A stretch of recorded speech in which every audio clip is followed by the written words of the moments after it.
Hey everyone, my name is Balraj Gill, and on this channel I work on elevating people's consciousness, so subscribe to the channel.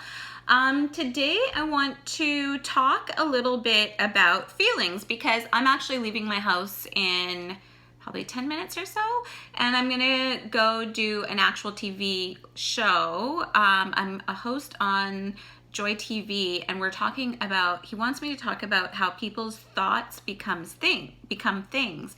But where I'm going to start the conversation is that it's actually feelings that become thoughts that become things. So if you ever take a second to realize where your thought has come from, you will automatically notice that it came from a feeling. So if you're in a state, let's say you start stressing out about money.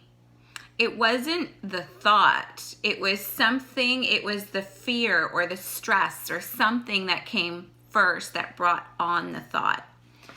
Now, it's really important to realize that, because once you start understanding and allowing your feelings, you will become friends with your feelings, even fear, which is the second part of what I want to talk about, which is if you feel sad, feel sad.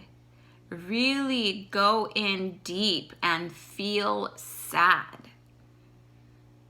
And the reason you're probably like, what the hell? Because there's so many spiritualists out there that talk about releasing those feelings, and you need to be in a state of happiness or bliss like at all times, which is so not realistic.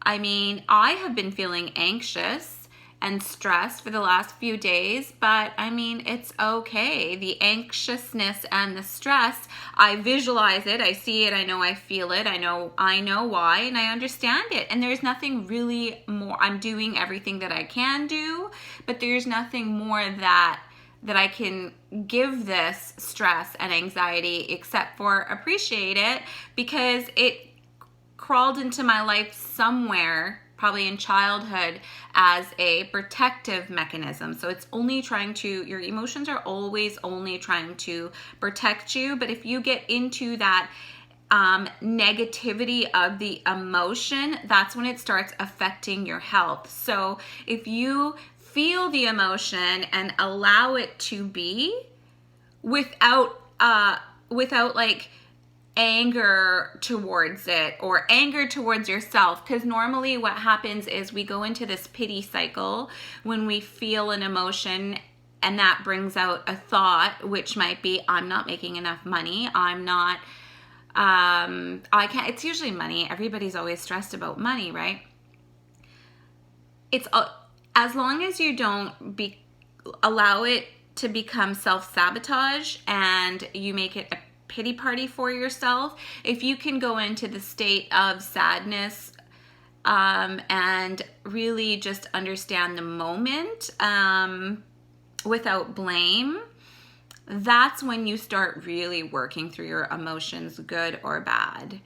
I think that is a huge part of what people just don't talk about. If you're sad, be sad. But don't play the pity party. Don't blame. Don't be like the rest of the population and point fingers. That's where anger starts coming in, or someone did you wrong. No, it's just an emotion. Feel it, understand it. And eventually it's going to go anyways. You can't be in a state of sadness for like ever. You just can't. So yeah, that's today's vlog.